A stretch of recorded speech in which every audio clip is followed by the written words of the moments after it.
Hello दोस्तों। तो कैसे हैं आप सभी। स्वागत करते हैं आपका अपने यूट्यूब चैनल मनीष एकेडमी पर। जैसा कि आप लोग जानते हैं, हम D triple S B P R T pedagogy जो कि 100 मार्क्स की आती है उसे कवर कर रहे थे, जिसमें हम एन आई यू एस के साथ साथ इग्नू और एन सी आर टी को भी कवर कर रहे हैं, जिसमें हम प्राचीन भारतीय शिक्षा प्रणाली कंप्लीट कर चुके थे। इसमें Macaulay minutes, Wood's dispatch, Hunter आयोग, भारतीय विश्वविद्यालय आयोग, सैडलर आयोग, बेसिक शिक्षा, वर्धा शिक्षा सम्मेलन, सार्जेंट रिपोर्ट तथा जाकिर हुसैन समिति पढ़ चुके हैं। जो भाई बहन नए हों वो प्लेलिस्ट में जाकर हमारी इन टॉपिक्स की वीडियो देख सकते हैं और अपनी तैयारी बेहतर कर सकते हैं। आप सभी बेहतर तैयारी के लिए आपके अपने यूट्यूब चैनल मनीष एकेडमी को ज़्यादा से ज़्यादा लाइक, शेयर और सब्सक्राइब जरूर कर दें, ताकि आने वाली वीडियोस आपको मिलती रहें। तो चलिए शुरू करते हैं। हम प्राचीन भारतीय शिक्षा प्रणाली कंप्लीट कर चुके थे, तो हम आज स्वतंत्रता के बाद भारत में शिक्षा प्रणाली व्यवस्था को देखेंगे। चलिए शुरू करते हैं। आज का पहला टॉपिक है राधा कृष्णन आयोग। इसमें हम पॉइंट वाइज देखते चलेंगे। चलिए देखते हैं पहला पॉइंट क्या है। इसे विश्वविद्यालय शिक्षा आयोग के रूप में जाना जाता है। जो राधा कृष्णन आयोग है, इसे विश्वविद्यालय शिक्षा आयोग के रूप में जाना जाता है। दूसरा पॉइंट है 4 नवंबर 1948 को विश्वविद्यालय शिक्षा आयोग की नियुक्ति की गई। जो राधा कृष्णन आयोग है या विश्वविद्यालय शिक्षा आयोग, इसका गठन 4 नवंबर 1948 को किया गया था। चलिए आगे देखते हैं। डॉक्टर एस राधाकृष्णन इस आयोग के अध्यक्ष थे। इसी कारण इसे राधाकृष्णन कमीशन भी कहा जाता है।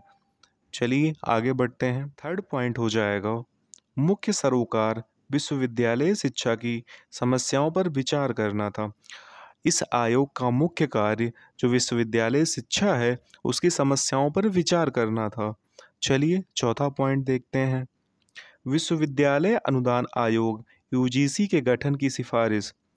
जो राधाकृष्णन आयोग था उसी की सिफारिश के दौरान विश्वविद्यालय अनुदान आयोग यूजीसी का गठन किया गया था, जो कि 1956 में हुआ था।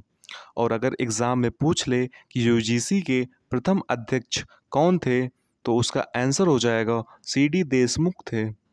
चलिए आगे बढ़ते हैं। आज का दूसरा टॉपिक हो जाएगा मुदालियर आयोग या मुदालियर कमीशन। तो इसमें भी हम पॉइंट वाइज देखते चलेंगे।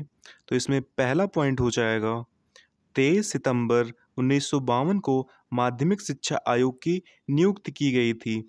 इसका अर्थ हुआ जो मुदालियर आयोग था उसका गठन 23 सितंबर 1952 को किया गया था। दूसरा पॉइंट हो जाएगा मुदालियर आयोग को माध्यमिक शिक्षा आयोग के रूप में जाना जाता है। जो मुदालियर आयोग है उसे माध्यमिक शिक्षा आयोग के रूप में भी जाना जाता है। चलिए थर्ड पॉइंट देखते हैं। डॉक्टर लक्ष्मण स्वामी मुदालियर को इस आयोग का अध्यक्ष बनाया गया था। इसी कारण इस आयोग को मुदालियर आयोग कहा जाता है। एक पॉइंट और नोट कर लीजिएगा। उस समय केंद्रीय सलाहकार बोर्ड के द्वारा सरकार से सिफारिश की गई माध्यमिक शिक्षा की स्थिति जांच करने के लिए एक आयोग हो, तभी उसी दौरान इस आयोग का गठन हुआ। चलिए आगे बढ़ते हैं और तीसरा टॉपिक देखते हैं महिला शिक्षा पर राष्ट्रीय समिति। इसमें भी हम पॉइंट वाइज देखते चलेंगे।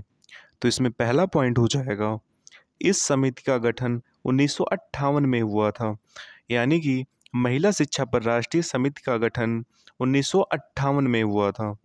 दूसरा पॉइंट हो जाएगा इस समिति की अध्यक्ष श्री दुर्गाबाई देशमुख थीं, इसलिए इसे दुर्गाबाई देशमुख समिति भी कहा गया। चलिए आगे बढ़ते हैं। थर्ड पॉइंट हो जाएगा मिडिल स्कूल पर सहशिक्षा की सिफारिश एवं हाई स्कूल स्तर पर लड़कियों के लिए अलग संस्थानों की सिफारिश की। एक पॉइंट हम और नोट कर लेंगे जो काफ़ी महत्वपूर्ण है। इस समिति को महिला शिक्षा पर राष्ट्रीय समिति के रूप में जाना जाता है। चलिए आगे बढ़ते हैं। आज का चौथा टॉपिक है कोठारी आयोग या कोठारी कमीशन। इसको भी हम पॉइंट वाइज देखेंगे। इसका पहला पॉइंट हो जाएगा, इस आयोग का गठन 1964 में डॉक्टर दौलत सिंह कोठारी की अध्यक्षता में शिक्षा आयोग का गठन हुआ। यानी कि कोठारी आयोग का जो गठन हुआ वो 1964 में हुआ, और कोठारी आयोग को राष्ट्रीय शिक्षा आयोग भी कहा जाता है। ये भी पॉइंट आप लोग ध्यान रखिएगा दोस्तों। चलिए आगे बढ़ते हैं।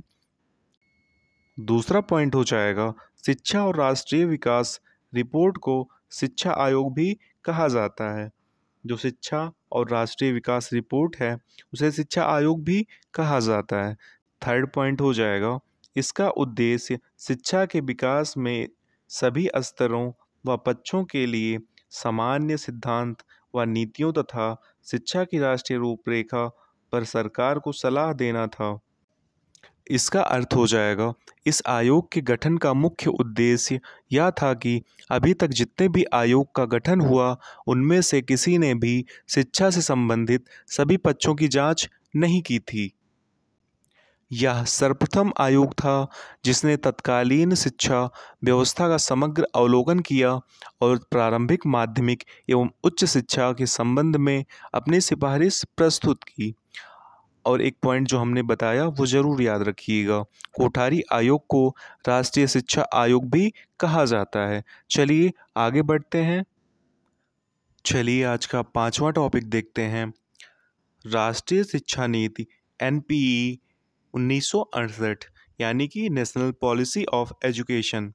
इसमें भी हम पॉइंट वाइज देखते चलेंगे। तो इसमें पहला पॉइंट हो जाएगा, राष्ट्रीय शिक्षा नीति 1968 पहली शिक्षा नीति थी।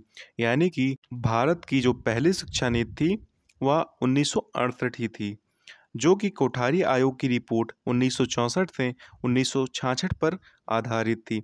यानी कि जो भारत की पहली शिक्षा नीति थी वो कोठारी आयोग की रिपोर्ट पर आधारित थी। चलिए दूसरा पॉइंट देखते हैं। इसका मुख्य उद्देश्य 14 वर्ष तक के सभी बच्चों को निःशुल्क एवं अनिवार्य शिक्षा प्रदान करना है। यानी कि राष्ट्रीय शिक्षा नीति 1968 का मुख्य जो मोटिव था वो 14 वर्ष तक के सभी बच्चों को निःशुल्क एवं अनिवार्य शिक्षा प्रदान करना था। चलिए आगे बढ़ते हैं। थर्ड पॉइंट हो जाएगा, कोठारी आयोग 1964 से 1966 की रिपोर्ट और सिफारिश के आधार पर प्रधानमंत्री इंदिरा गांधी की अध्यक्षता वाली सरकार ने 1968 में शिक्षा पर पहली राष्ट्रीय नीति की घोषणा की। चौथा पॉइंट हो जाएगा, क्षेत्रीय भाषाओं का विकास माध्यमिक स्तर पर त्रिभाषा फार्मूला को प्रभावी रूप से लागू करना। त्रिभाषा फार्मूला का मतलब आप लोग जानते हैं, बच्चों को मातृभाषा के अलावा हिंदी तथा अंग्रेजी सिखाई जानी चाहिए। इसी को हम त्रिभाषा फार्मूला भी कहते हैं। चलिए आगे बढ़ते हैं। जो टॉपिक हम आज पढ़ चुके हैं इन्हीं टॉपिक से कुछ महत्वपूर्ण प्रश्न लिए गए हैं, ताकि आने वाले एग्जाम्स में हम एक भी प्रश्न इन टॉपिक से गलत ना करें। चलिए आज का पहला प्रश्न देखते हैं, राधा कृष्णन आयोग की संस्तुतियाँ संबंधित थी।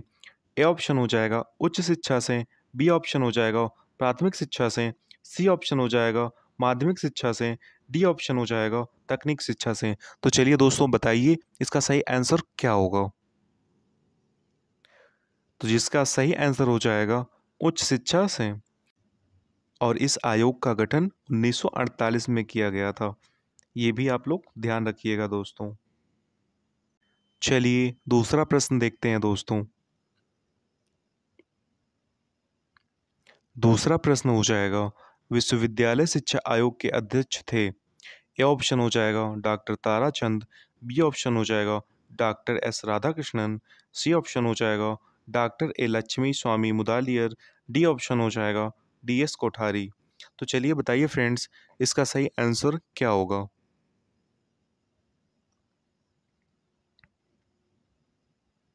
तो इसका सही आंसर हो जाएगा डॉक्टर एस राधाकृष्णन। UGC के गठन की सिफारिश इसी आयोग के द्वारा की गई थी। चलिए तीसरा प्रश्न देखते हैं, माध्यमिक शिक्षा आयोग 1952 का दूसरा नाम है। ए ऑप्शन हो जाएगा शिक्षा आयोग, बी ऑप्शन हो जाएगा विश्वविद्यालय आयोग, सी ऑप्शन हो जाएगा मुदालियर कमीशन, डी ऑप्शन हो जाएगा कोठारी शिक्षा आयोग। तो चलिए बताइए दोस्तों, तो इसका सही आंसर क्या हो जाएगा? तो इसका जो सही आंसर हो जाएगा मुदालियर कमीशन या मुदालियर आयोग, और इस आयोग का गठन 1952 में किया गया था। ये तो आप लोग को पता ही होगा दोस्तों। चौथा प्रश्न हो जाएगा, सन 1964-65 में किस आयोग का गठन किया गया? तो ए ऑप्शन हो जाएगा माध्यमिक शिक्षा आयोग, बी ऑप्शन हो जाएगा कलकत्ता विश्वविद्यालय आयोग, सी ऑप्शन हो जाएगा राधाकृष्णन समिति या राधाकृष्णन कमीशन, डी ऑप्शन हो जाएगा कोठारी आयोग। तो चलिए बताइए दोस्तों, इसका सही आंसर क्या हो जाएगा? तो इसका सही आंसर हो जाएगा कोठारी आयोग। चलिए आगे बढ़ते हैं। चलिए पांचवा प्रश्न देखते हैं।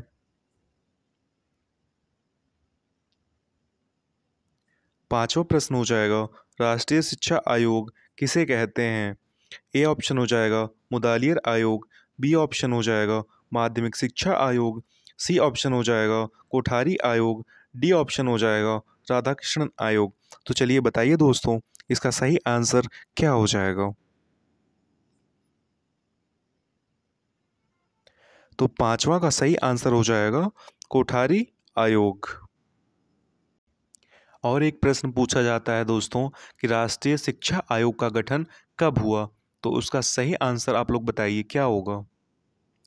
तो उसका सही आंसर हो जाएगा 1964 से 1966। एक और प्रश्न बताइएगा दोस्तों, राष्ट्रीय शिक्षा आयोग के अध्यक्ष कौन थे? तो इसका सही आंसर हो जाएगा दौलत सिंह कोठारी। तो ये सब प्रश्न आप लोग याद रखिएगा, जो कि पीडीएफ में नहीं मिलेगा, आप लोगों को वीडियो देखना ही पड़ेगा, और ये चीज़ें आप लोग नोट्स में लिखते रहिएगा। चलिए छठवां और अंतिम प्रश्न बताइए, देश की पहली शिक्षा नीति कब बनी थी?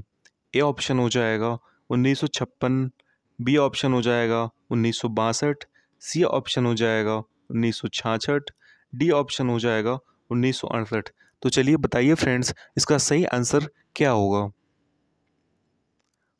और आप लोग इसे गलत मत कीजिएगा, क्योंकि अभी ये पढ़ाया गया है। तो इसका सही आंसर हो जाएगा 1968 में। तो दोस्तों, आज की क्लास कैसी रही कमेंट बॉक्स में ज़रूर बताइएगा, और इन प्रश्नों को भी कॉपी में नोट करते चलिएगा। आप सभी भाई बहन चैनल को लाइक शेयर और सब्सक्राइब जरूर कर दें, ताकि आने वाली वीडियोस आपको मिलती रहें, तथा डिस्क्रिप्शन में दिए गए टेलीग्राम चैनल जरूर ज्वाइन कर लें, जहां क्लास की अपडेट और पीडीएफ मिलती रहे। Thank you so much.